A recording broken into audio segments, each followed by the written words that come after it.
Okay. Hello everyone. Welcome to Destigmatize. So here I am Apurva and it's Amresh sir, and today we are going to talk about an important topic called the power of listening.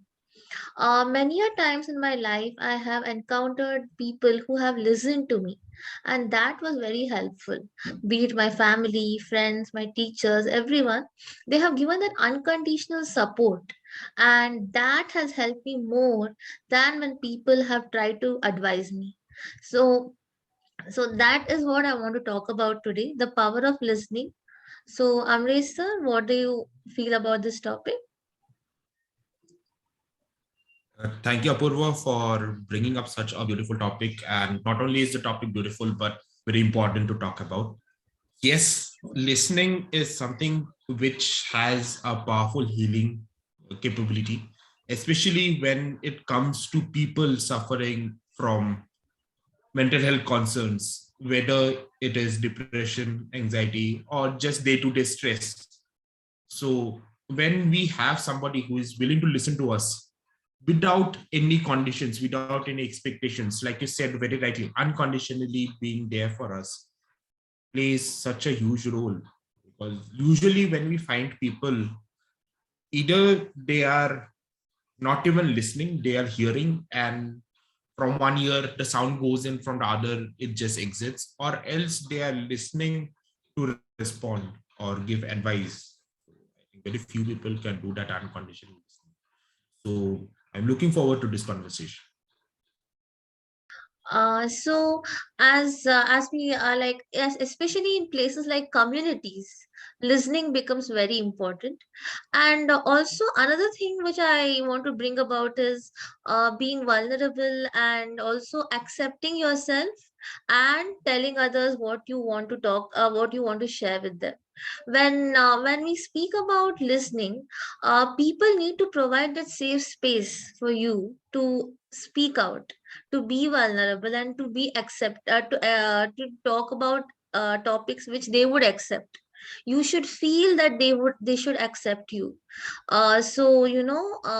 When people through unconditional non-judgmental listening, when they provide that space, you would be able to come out and express yourself. That is my take on this. So what do you have to say, sir? Out here, I would say you brought out three concepts which are interrelated to each other, namely safe space, vulnerability, and acceptance.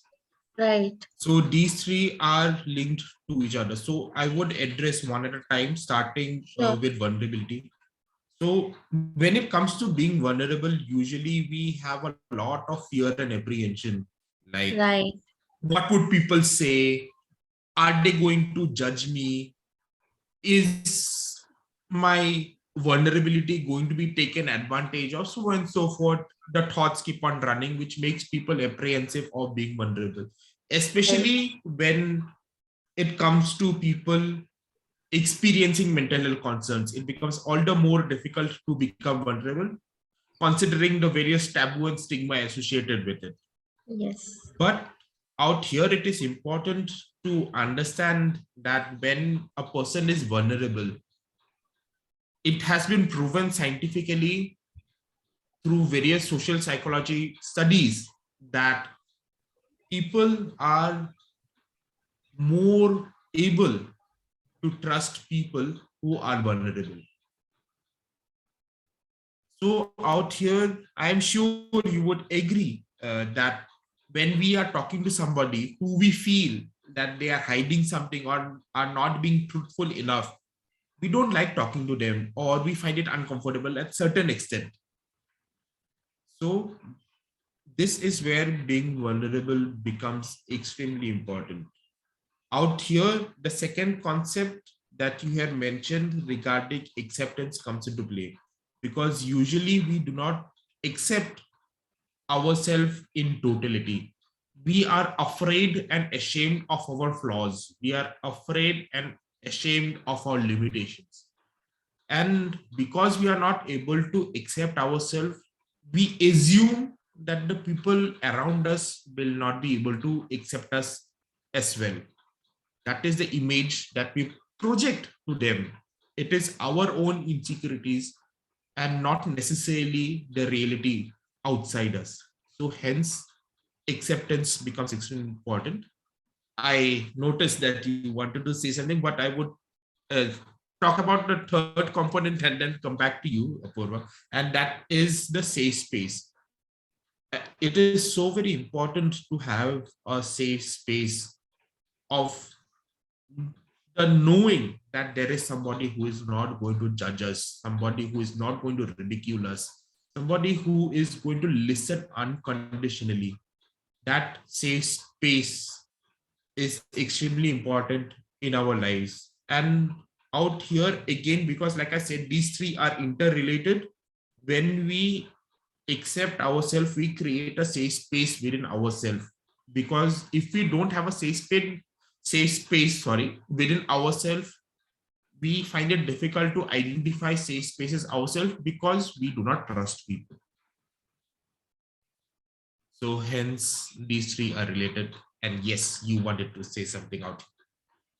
Yeah, so when we were talking about acceptance and vulnerability, I just came to me that about trust. Trust is very important. So, trusting people, and that comes again with your own insecurity. You should be able to trust yourself, trust your own instincts, and then you will be able to trust others. So, my own experience that I had previously difficulty trusting others, so I'm building that trust by understanding people and by not making assumptions. I'm like not making assumptions that they'll think something about me or something like that. So I try not to make assumptions and trust my instincts and also trust others. And then it is easy for me to accept and be vulnerable, as you say. And also another important thing is that I've been lucky to have got good mentor and friends and family who have provided me that safe space. So that is there, and which I'm learning gradually. I'm learning about it gradually. So that is what I wanted to say. Yeah. Yeah. Anything else you want to add to Beautiful. that? To that, I would just add ki, having those people around us. And in our previous conversations, also, we were talking about the concept of the 2 a.m. or 3 a.m. friends who Yeah. we Right. can Right. reach out to without any expectations, knowing that they will not judge us, Right. are our safe space. Yes. Knowing that at least one person is there who I can reach out no matter what time is it, no matter what condition that person is in, is going to listen to me, is going to hear me out. Knowing that I do not need any, what to say, answers. I do not need any knowledge or any advice, because the knowledge and advice is already there in my head. But what is Right. missing is that person who I can lean on, a shoulder that I can put my head on and cry, is something which makes a huge difference.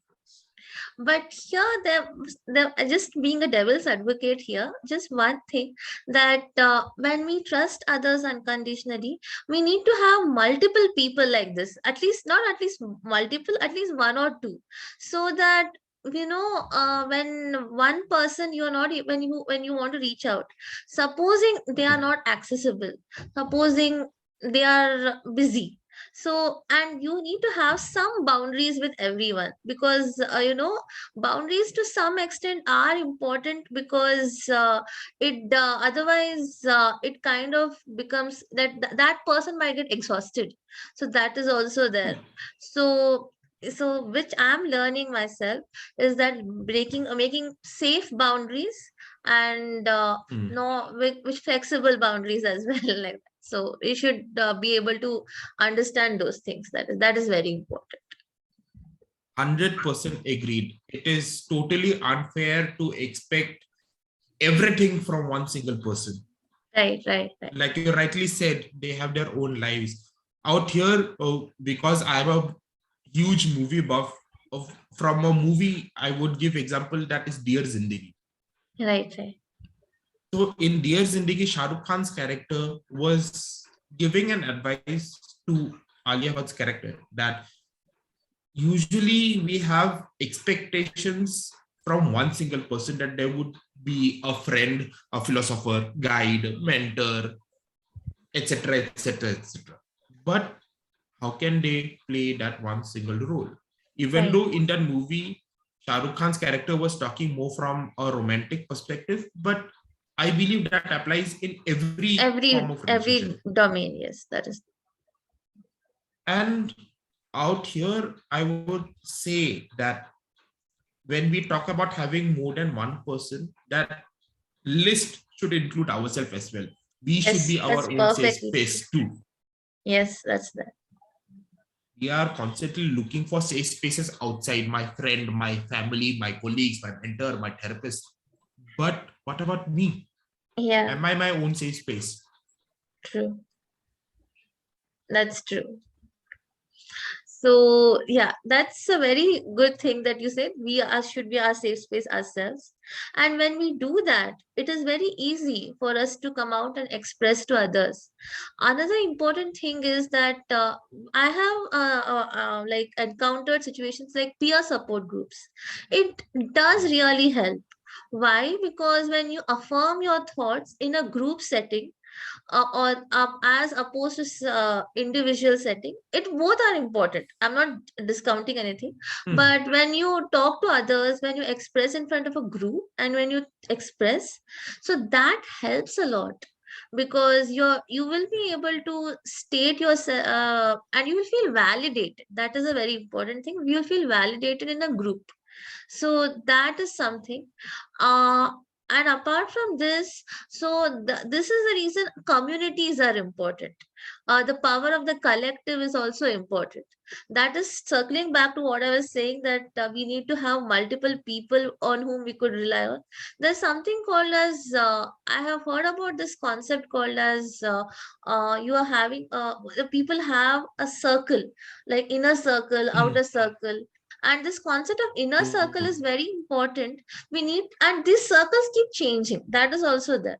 So we True. need to remember as to build a safe space around us, and also be non-judgmental towards ourselves. So when we do Hmm. all this, it helps us come out and express.